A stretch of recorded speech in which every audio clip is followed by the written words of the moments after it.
Hi, I'm Christina. And I'm Christine. Welcome to Stereothematica. Music is the heartbeat of our lives and the connective tissue of our friendship. Christine and I met at work in LA, but when I moved to Texas, we started a weekly challenge. Pick a song that fits a chosen theme. This game opened us to new perspectives on each other and deepened our understanding of the songs that shape our lives. Each week, we recreate the magic of our song exchange on a broader scale. Christine, I've been meaning to ask you about music in a very specific genre. Ooh. Or it's not just music, it's musicals. Uh-oh. What have you heard about me? Nothing. And I actually have a sense of how you feel about them, but I want to hear it straight from the horse's mouth. I will say this. I just don't like musicals. Nailed it. Knew it. However, when I look back to my childhood, I do have some very specific musicals that I loved. Which? Well, okay, are we talking musicals like going to see in the theater or musical like comedies? Are we okay with musical comedies? I don't even know what you mean by a musical comedy. Like Meet Me in St. Louis. That is a musical. Okay, so Meet Me in St. Louis, Thoroughly Modern Millie. Musical. You know that one? Yeah. Victor Victoria. Yeah. Sound of Music. These are all musicals. Yeah, and Sound of Music. All of them, Julie Andrews. Yeah, Julie Andrews, yeah. So I guess I do like some musicals. I just don't like any contemporary musicals. How's that? That's totally, yeah. And I'm actually surprised to learn that you liked any musicals at all. But did you know that I love Andrew Lloyd Webber? I didn't know that. Isn't it embarrassing? I mean, it depends. What is your favorite? Okay, so definitely Phantom. Oh my God, love Phantom. Yeah, oh my, listener, Christine just spit out her water. Like she was laughing at me so hard.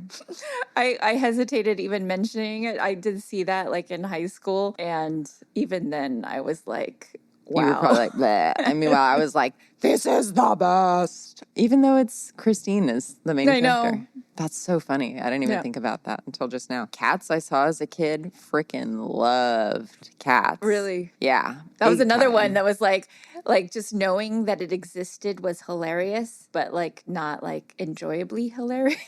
I was listening to the soundtrack the other day. For fun? Yeah, for fun. Not funny, just for fun. For fun. Okay. It is insane. Weber is insane. I'm saying all of this because when I went to New York recently, my sister and I went to go see Sunset Boulevard. Do you know anything about this play? Not the play, the movie, of course, but... Of course, one of my favorite movies. Oh, really? Yeah, for sure. I love it. But I don't know why I'm such a ding-dong. I didn't realize it was a musical until we're literally sitting in our seats. And I'm like, this is a musical? Because I saw that it was written by Andrew Lloyd Webber. And I was like, that's shocking. I don't know him to not make a musical. But then I also realized, so Nicole Scherzinger, do you know who she is? Yes. Wait, from... The Pussycat Dolls. Yes. She used to be their lead singer. She was the lead in this, who I saw on Broadway. She also just won the Tony for her performance in this run. And I think she had gotten the Olivier Award for her performance in London. Oh, wow. And was, I will say, incredible in the role. But it was so funny because I'm watching the whole thing and I'm like, first of all, I think he wrote it in like the 90s, in like the early 90s. It's so Weber. It's like it's Phantom, but based on Sunset Boulevard. Okay. It was really, I liked it. Like I had a really good time and it was a very fun experience. But the whole time I was thinking, Weber, you freak. Yeah. What's your deal? What is his deal? He is a freak, but I'm also a freak. And I love, oh my God. Okay, so this is the last I'll say about musicals. I was driving on the freeway one day. I think I was on my way to pick up Andrew from the airport. My Andrew, not Andrew Lloyd Webber. I was listening to the Phantom soundtrack so loud and just really singing along to it. And then there was a insane car crash that happened in front of me to the point that I had to swerve 2 lanes. And I was like, bitch, turn this off, because if they recover your dead body and there's just Phantom blaring out of your speakers, that's embarrassing. That is. Although, I mean, very classic, too. It would be on brand for me. I mean, they'd be like, she died doing what she loved. I did not know this about you.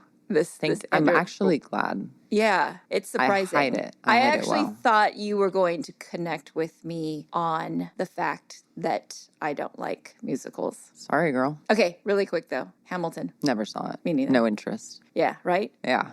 Interesting. Whoops. Very controversial. We lose our entire listener base. No, I'm kidding. Well, do you remember during the pandemic, they showed a televised version of the musical? I must have blacked that out. I couldn't get through 20 minutes. Oh, really? You tried watching it? We tried because Thomas wanted to watch it. Actually, it took us 4 days to get through 20 minutes. And I'm like, forget about it. This isn't working. Were you like psyching yourself up? I had to. I'm like, I want to see what the fuss is about. People have been talking about this for years. And I'm like, I just can't get into it. I am so glad that we are at least aligned on this. Not a genre for everyone. No. Well, speaking of genres, you know, I often find them hard to define. And it's like when people ask you, what's your favorite genre of music? Well, girl, I know what you're going to say. What? What am I going to say? Klezmer music. No, but really, when somebody asks you, like, what kind of a genre, is it easy for you to say, I like this, I like that? No, because it's, again, I think it is so hard to categorize. And I think the best music probably is hard to categorize. Yeah. Exactly. Like, I do like music that is not in English. Yes. I'll say that. I prefer that. And I don't want to say... But people would call that international music, wouldn't they? Exactly. And even that, saying that is controversial. Yes. Yeah. So, I mean, I have my favorite types of music in various countries throughout the world, which I guess is world music. But world music is not a genre. Yeah. But I do like hearing music that is from different places because it is so much richer. And I do think it actually, like, music in other countries, especially non-Western countries, like, definitely there's a lot of genre flexibility going on there. Yeah, that's interesting. Yeah. And I think it's kind of neat because I think we are aligned in liking music that doesn't fit neatly into a category. I think we both like things that are like, if we were both like, hey, I love rock and roll and I want to start a podcast with you about rock and roll music, I'd be like, no. Yeah, for sure. That's not interesting to me. But one thing I think that, and I'll get to our theme this week shortly, but like one thing I do like is when you have a musician or maybe a band or whatever who bends their genre. They might be a little bit into one category, but then they step out of those lanes. And so that's why this week I chose genre bending for our theme. How'd that land with you? Perfectly, because I love that. And as I kind of was just saying, like, some of my favorite music is definitely just very fluid and going in different directions. And yeah, I love the theme. For sure. Okay, good. Yeah, I thought you reacted nicely and it did seem like something you would pick too. So hopefully I didn't scoop you. No. But when I thought of who I like that bends genres, this artist came to mind because I cannot put him into a box. And I really like that about him. And this is an artist I only learned about like maybe 7 years ago, but I wish I would have known about for much longer, especially I think when I was like maybe in my early 20s, because I feel like there's music that he creates that is very like, it's so perfect for kind of being unsettled and kind of unmoored. And I'll jump right to the chase. My artist pick is Arthur Russell. I know that you are familiar with him because you shared the version of Psycho Killer that he did with the Talking Heads where he's playing cello in our theme song episode. How'd you find that? So I did not know about Arthur Russell as a musician, singer, performer until I found this video. And that was just me like doing, trying to find interesting things about my theme song, Psycho Killer.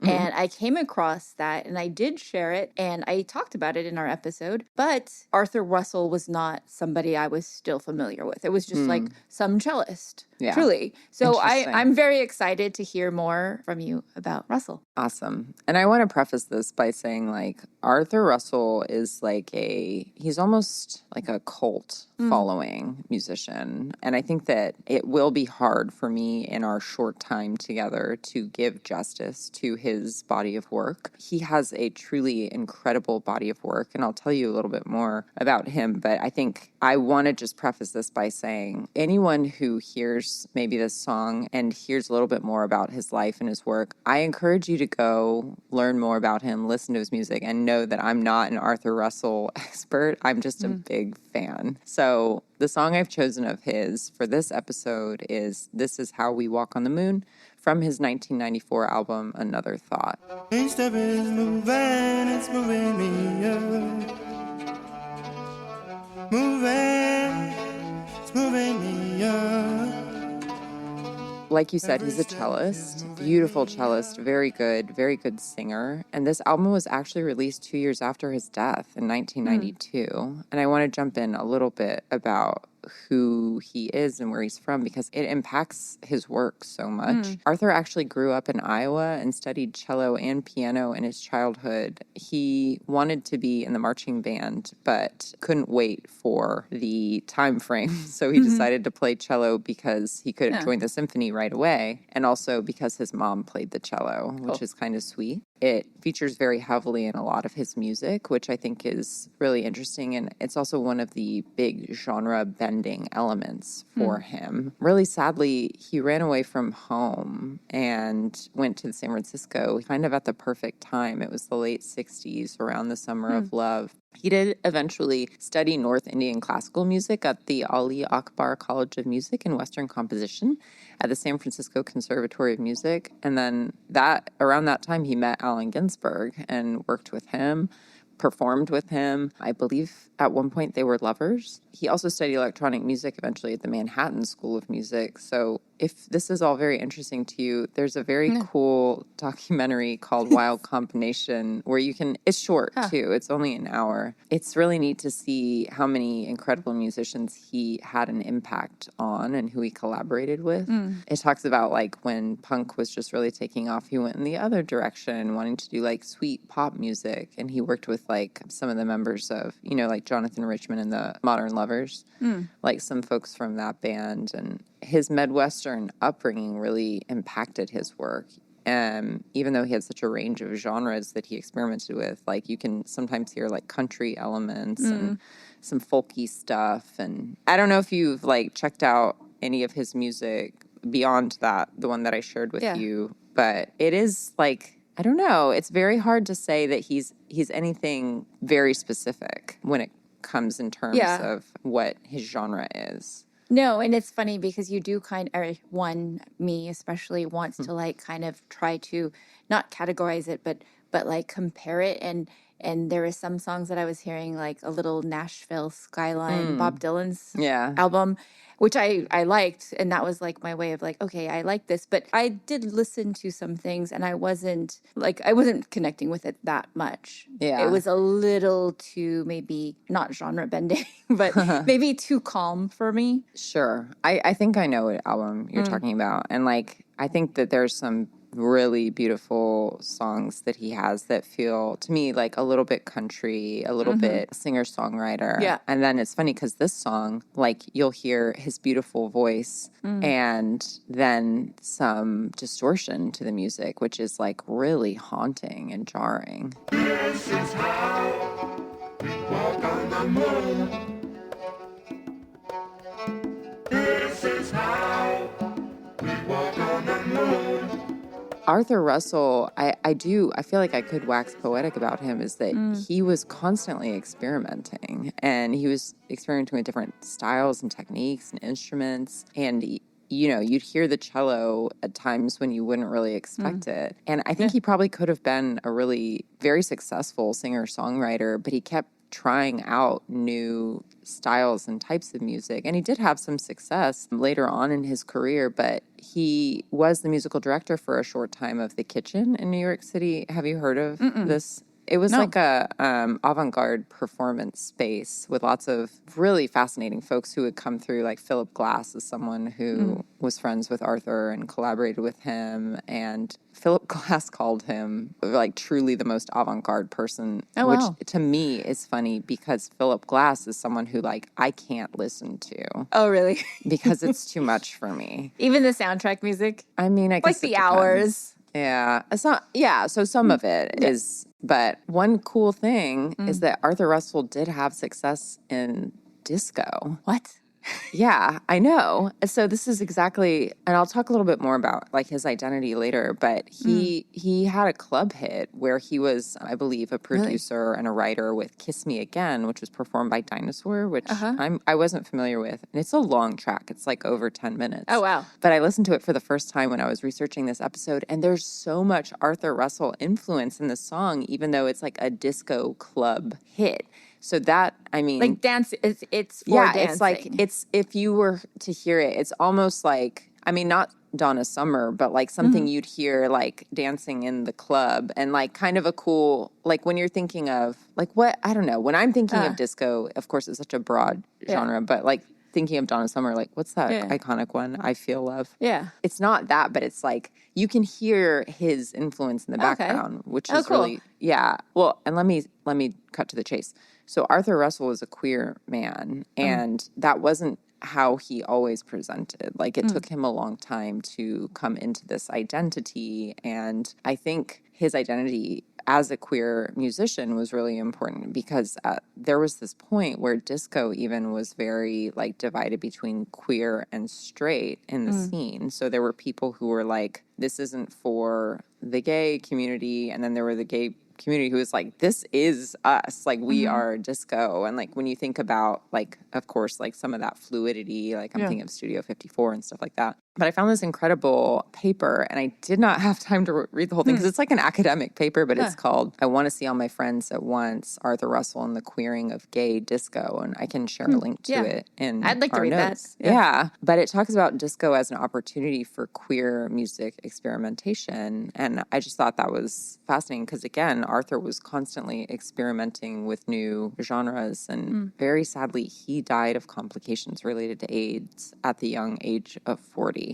So much of his work is actually unreleased and unfinished. Like he was a perfectionist and he wanted things to be just right before he released them. But that meant he recorded an incredible amount of work, but was not putting it out because he didn't feel, you know, it met his standards. Like the album that my song pick is on, there were several other albums that came out posthumously, like The World of Arthur Russell and Calling Out of Context, which they both came out in 2004. So like 12 years after he died. So I think considering, you know, I didn't find out about him for 7 years, probably a lot of people never were able to appreciate him in his lifetime, like so many artists. But even many years after he died, you know, again, I can't do him justice just by chatting. So I hope that our listeners, if you're intrigued by this musician, dive into his genre-bending tracks. And it's fun because some are very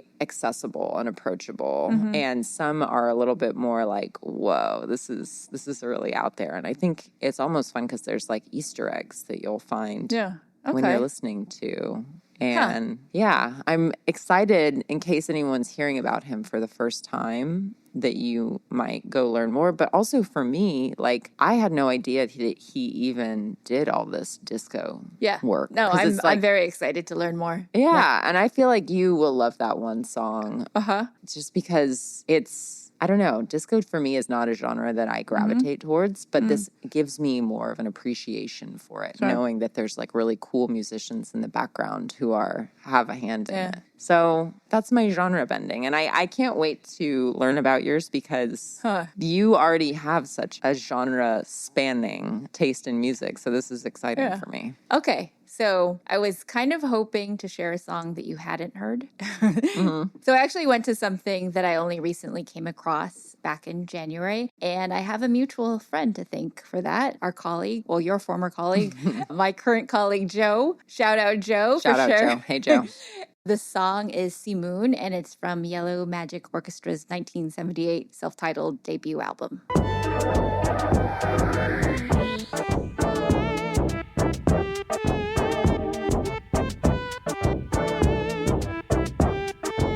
I remember when I started listening to this, Joe sent it to me in an email, and I was just a couple minutes into the song, and I got so excited. I'd never heard of Yellow Magic Orchestra before, but I recognized the name Hiromi Hosono, and I'd recently gotten into his solo album, Hosono House. And so I was like so excited. I saw his name there. I'm like, oh my God. I got out of my office. I went to talk to Joe. I'm like, oh my gosh, why did you share this with me?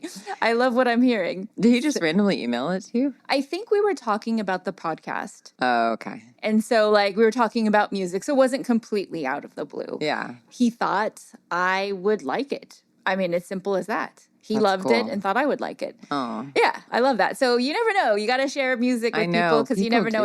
Yeah. No, because some things you're going to be like, whatever. And then other things you're just going to be like, oh my gosh, this changed my life. So when I go to Joe's office, it's only been like 2 minutes into the song and I'm like so excited. I just like can't wait. and you know me, like I don't leave my office off.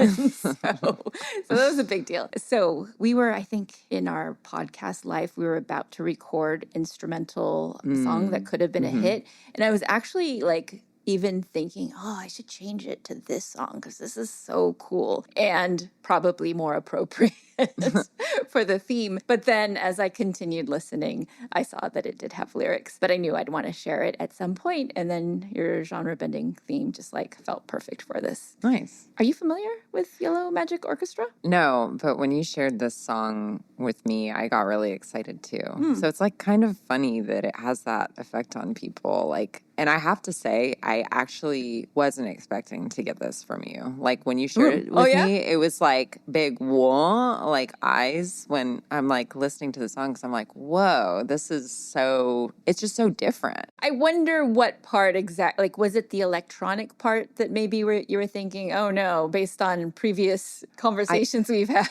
I think I remember sharing with you that I was like, they have like a video game music element to it. Which, for sure. Yeah, I think, and this is like no shade to you or anything. I just wasn't like expecting that kind of, and maybe it is the electronic part because usually you're very like, that's not your go-to genre. Yeah, that was on Hunky Dory. That was the song, the Andy Warhol song, because of the electronic sounds in the beginning are what made me skip it.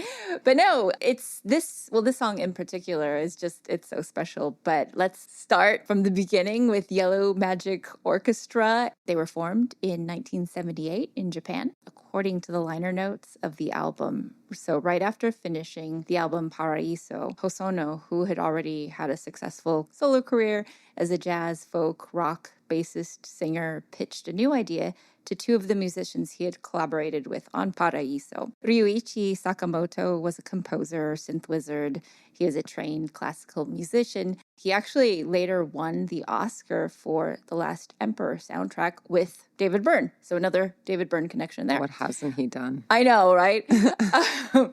He also approached Yukihiro Takahashi, who was a drummer and vocalist, fashion designer, and actor. Sakamoto and Takahashi have both died somewhat recently in 2023, but Hosono is still touring at the young age of 77. Nice. Each of these guys, though, are legends in their own right and probably deserve a deep dive, but today we're just going to focus on YMO, as Yellow Magic Orchestra is sometimes called, and not just Simone, because I feel like I need to go back a little to the plan, Hosono's plan. So when he's approaching his friends, he's worked with them before, and he's like, okay, we're going to record an electronic disco cover of Martin Denny's 1959 Firecracker and sell 4 million copies. So, Christina, any familiarity with Martin Denny and the genre called exotica? No. Good. No, I mean, you could probably figure out a little bit about exotica, but yeah. So Denny is considered the father of exotica, and that is a genre of music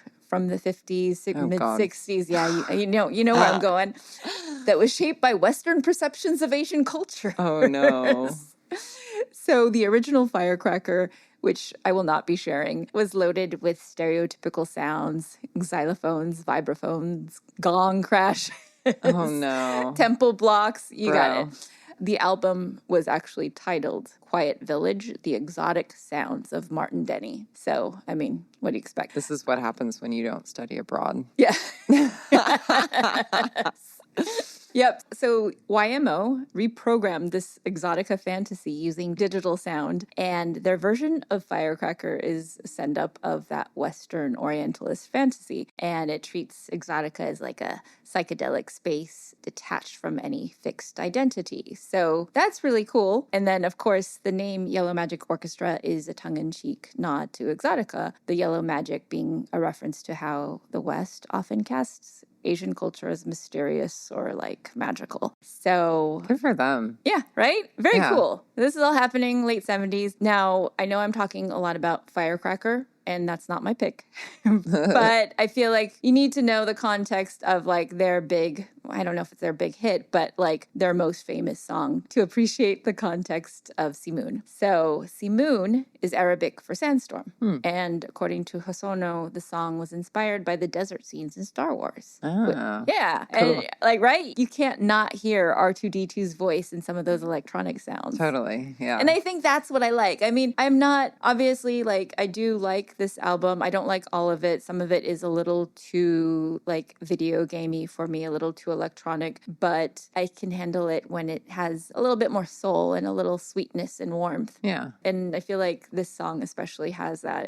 It's my favorite song on the album. So the vocals do appear eventually about 2 minutes into it, and they're sung in this like sultry lounge like English. It's barely audible, but so dreamy and like very alien cabaret, sweet and silly. And again, it's that warmth that like makes this such a special song. The lyrics were written by Chris Mosdell, a British-born poet who moved to Tokyo in the 70s and kind of just became immersed in its avant-garde and music scenes. He wrote some other YMO English songs, and his words just add a nice sensual layer. His lyrics, I don't know if you'll be able to hear him in this clip that we're going to play, but it's very sweet. He carries her off down to Palm Breeze Oasis behind a sand dune croons. He carries her off down to Palm Breeze Oasis behind the standing crew.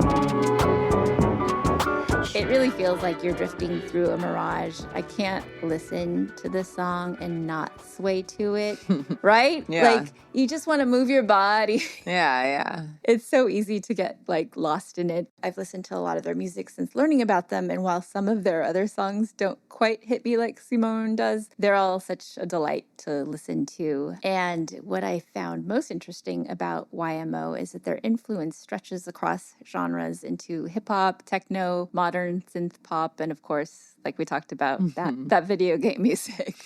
Okay, get this. According to the website Who Sampled, Firecracker, this YMO version, was sampled 27 times. Whoa. Yeah. I love that. Like by Africa Bambaataa, J-Lo, Mariah Carey, De La Soul, and Two Live Crew. That's so cool. Right? I want to go listen to all those songs. No, I know. And then Michael Jackson recorded a version of their song Behind the Mask. And that was like during the Thriller sessions, but it wasn't released until 2010. And one more thing that's very interesting to mention, I think. Yellow Magic Orchestra performed on Soul Train in 1980. Oh my God. Yeah. Is there a video? Oh, yeah. I want to see that. And we will share it. So they did Firecracker, and then they did a super synthy cover of Archie Bell and the Drells Tighten Up. Oh, sick. Are you familiar? They're of from... course. Okay, yeah, from Houston. They even say it in Tighten Up. They're like, we're Archie Bell and the Drells from Houston, Texas. Yeah. No, exactly. It is such a cool performance. That's so cool. We'll share Oh both my of God, those. I want to see that. Are they dressed so cool? They are. It's like kind of Devo vibes. Oh, really? That's not what I was expecting. Not exactly Devo. Like they're not wearing like hats, but they're just cool. They just look so cool, and they're all dancing around, and people are loving it. Yeah. It's so fun to see this because, like, you know, Soul Train like mainly showcased Black soul, funk, and R&B acts, but then you see this like these Japanese electronic musicians, and they're playing this music that is just moving everybody. And it's like, it is almost an ecstatic experience. Yeah.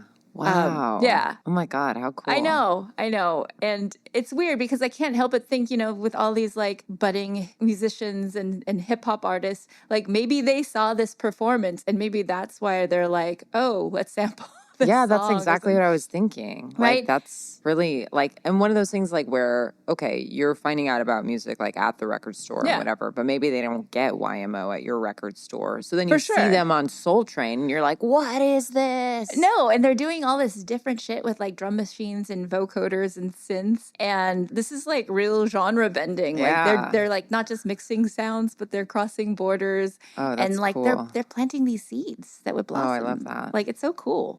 Definitely going to share those performances. Please. And Don Cornelius talks to them after they perform. It's so great. And they talk about Kraftwerk being one of their influences and how they love disco and funk. I am really amped to hear that. And it is really cool. Like, I love knowing that they have to have influenced so many people. I mean, considering they've been sampled 27 times. Yeah, and that's just that one song, too. Yeah. I didn't mention this, but, I know Arthur Russell, I'm sure, influenced so many musicians. And, like, even saw that, like, LCD Sound System counted him as one of their influences. And, like, of course, lots of bands I'm sure I like that.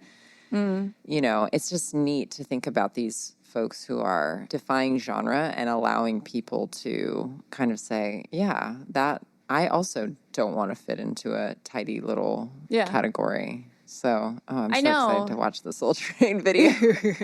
It's very cool. And I'm grateful to Joe for sharing the song. And I'm grateful to you for sharing Arthur Russell because, like I said, I found him playing on the Talking Heads song. But this makes me definitely want to learn a lot more about him. Since we both talked about David Byrne in our songs, do you think he will be on the show? Eventually? He loves collaborating. Yeah, I think so. He's got to. Oh, yeah. Cool. Thank you for being such an influence in my genre bending capabilities, too. I really like that you introduce me to a lot of new genres all the time. Well, thank you. What if you gave us a clue about next week's theme? Okay, so we're loving it up right now, but I think next week we might actually have a fight. I can't wait. I love to fight.